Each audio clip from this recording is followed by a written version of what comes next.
a little bit to load that one up, but we are here and ready to roll. So let's dive into 3 at 3. All right.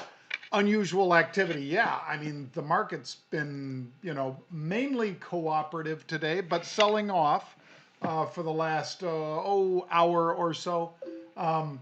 Just like was the case earlier in the week on that big Tuesday flip, we saw a fair amount of folks, retail paper folks, in the first part of the day. Now, what I'm seeing on our screens over here is an awful lot of institutional paper. It doesn't look like it's trying to force things. It looks like it's basically just a series of programs, hunter-killer programs, hitting and feeding off of each other. But we'll get to that. As far as this, this is, of course, a disclaimer that says this is for informational purposes only. Education and information, hey, that's pretty good stuff over at Market Rebellion. You should check it out. All right, let's dive in. Boston Scientific. Told you about this one just 2 days ago because here it is Thursday, Tuesday, on that big turnaround day, we saw August 40 calls being bought. And on that day, as we saw those calls being bought, we bought them. And I ended up putting on a spread as well. I put these on naked, meaning I bought these calls, just these calls, the August 40s. I also put myself into a spread, folks, where I own a strike here at this level and I've sold a strike at a higher level. And that has been paying off big time, that spread. But let's just see what's been going on with Boston Scientific. There you go. Up another 4+% today. You see where it was on April 7th. It has just been gapping and going higher. And now it's pushing towards $37 a share. Bang, love that. How have those calls done? Well, again, which calls did they buy? August 40s. If all you did was buy those August 40s, you've done okay because they're up another 8% today. In fact, they hit a high on the day of $2.20, which is nearly a double from our entry. I think we got in at $1.20. So in other words, you had $1 profit. What does that mean? That means for every option that you paid $120 for, they were worth $220. So you had a $100 profit, nearly 100% in just 2 days. That is why you trade options, my friends. All right. Also take a look at Wells Fargo. We showed you this one same day, Tuesday, on April 7th, and we said, man, they're buying a lot of calls in here. And 13,500, 1.35 million is a big number. So you multiply that times $1.70 or so that they paid for those. This is a very sizable bet. 2 million bucks. When somebody throws around a $2 million bet, I like to pay attention. So in this case, buying those October 35 calls. How have they done? Well, stock's up another 8% today, folks. 8%. Love that. And if you're in there with me, you're cheering right along with me because this one is working nicely. How are those calls doing? Oh, let's see. Let me flip back again. So they bought into these calls for about $1.70, paid all the way up to $1.83. We published that on Tuesday. Now these calls are $3.20, which means that I've taken a profit, a nice profit. My rules are, folks, that when I have 50%, I basically try to say that I have a 50% drawdown. If I'm wrong, I'm willing to take some pain. Not the whole $1.70, but I'd probably be willing to take somewhere between 80 and 90 cents worth of pain to the downside. So as we break $1 to the downside, I would be thinking, this is getting painful. I don't want this to be, something that just becomes a black hole. And I'm not my wingman where I have to follow that plane into the ground. I am instead saying, cut it, move on. Similar, I have a target for the upside. Whenever an option doubles, I try to take off 50%, half of the trade. So think about that. If I just bought a 10 lot, and I paid $1.70. That's $170 10 times. That's $1,700. Let me mute this over here. It's giving me all my fills. If I had $170 10 times, $1,700 on the table, I don't want that to turn into a loss of $1,700. So if it falls down to about $900 for that 10 lot, I'm going to say, out, let me move on. On the other hand, and this is the hand that we're playing, if that option doubles and goes from $1.70 to, let's see, on the day they hit 370, that means it's more than a 100% profit. So what did I do? I took off half. So think about it. I've got a $1,700 bet. If I've just got a 10 lot, I actually had much more. On a 10 lot trade, $1,700 trade, you took off $1,700. Put it in your pocket.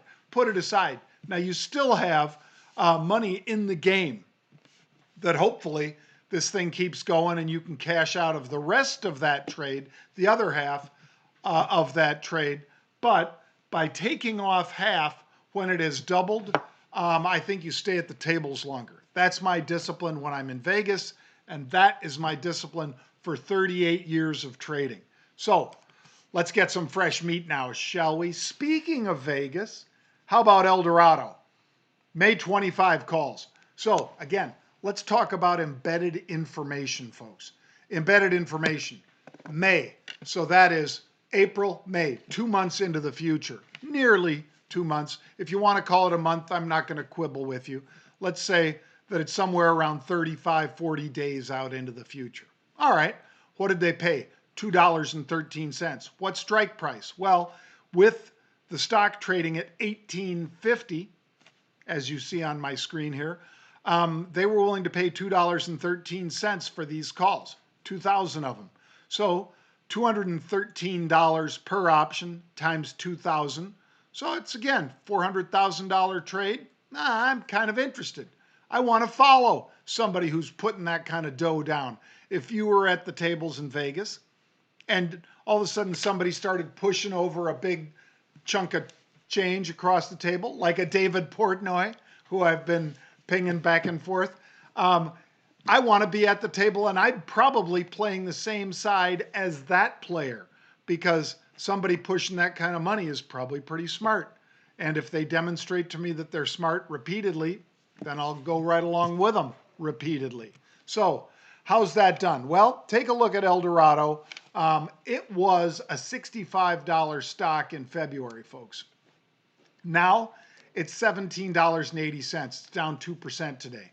Where did it bottom? $7 a share back on the lows of this move. So this is where it is right now as far as, here's a 5-day graph of this one.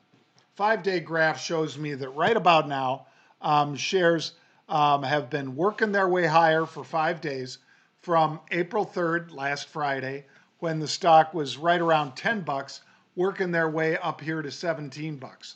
So do you chase that hot money, or do you put on an option trade? I put on an option trade. Second one, let's look at Procter & Gamble. Now, this is one where somebody is selling puts. When somebody big comes in to sell puts, again, I pay attention. They sold them through the bid. That's how I know that they were selling, not buying these puts. Procter & Gamble, 117. Where were they doing it?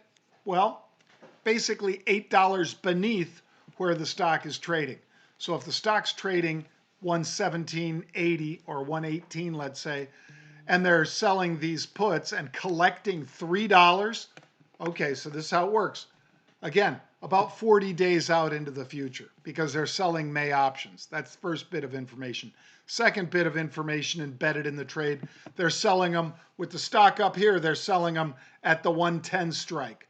It's got to fall $8 before this player is even close to being a loser, and they collected $3 plus per option, which means $300. So if you're following this logic, if somebody gives you the right to sell the stock to them at 110, you're not going to do it with the stock at 118. But if the stock falls to 110 or below, you can exercise that. Well, you can do it at your discretion, but you're not going to do it until it breaks 110. And since you collected $3 for these, you're really getting long the stock at 107. You see how that works? 110 minus $3 is 107. So that would be the level that somebody would be getting long in this name. I love that. So it's basically 10 bucks under where it is right now. What's that graph look like? Well, it looks a lot like this.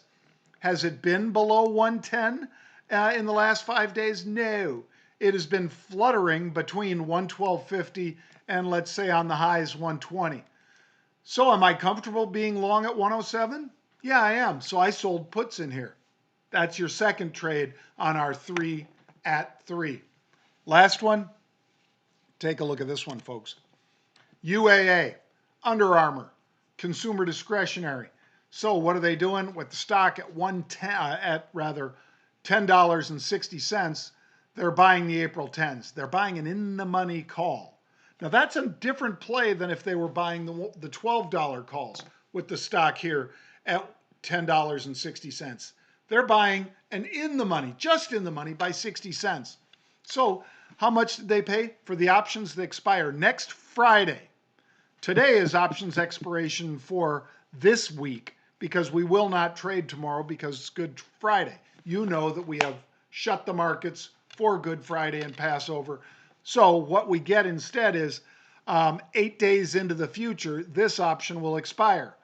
April 10 strike price. That's embedded information. Somebody bought an in-the-money call. They paid, let's call it 90 cents, shall we? We'll pick the middle between 85 and 95. Say they paid 90 cents. That's $90 per option. You paid $90 and for something that at the time was worth $60. So 30 cents of that was extrinsic, meaning above and beyond the in-the-money portion of that option. Sometimes options are out of the money, which means they have no intrinsic value. All right, so they bought this. Let's look at the chart. Well, last Friday, as you can see, it was a $7 stock. It has been going, as my friend Dennis Gartman used to say, from the lower left to the upper right. That's what's been happening in this stock, and that's a positive sign. In the case of this one, I am right there with them, betting on higher prices out of Under Armour, so I am riding right along with them. Folks, that is our 3 for 3 today. I hope you tell a friend about it. I hope if you've traded any of these that you're generous to people that need it, because I've given you all these for free. And that's all I want. Just be nice to somebody. If you can support a charitable cause, please do so. But these are the kinds of trades that we post all day long for our subscribers. So of course I'm doing this to show you what we do so that some of you may elect to become a subscriber. Otherwise, please continue to come back here to 3 at 3. And again, share this with a friend. If you are able to, share some of the profits with somebody who's in need. And keep in mind that we're staying home and we're flattening the curve. We're winning this thing, folks. We are doing a great job staying at home. And I applaud all of you who are participating in that and staying away from big social gatherings. So with that said, thank you very much. I hope you have a great weekend. Whatever you celebrate, I hope it's a fun time and a time that you can maybe get on the phone or do a Zoom call or a login, whatever, so a Skype call so that you can connect with family and friends.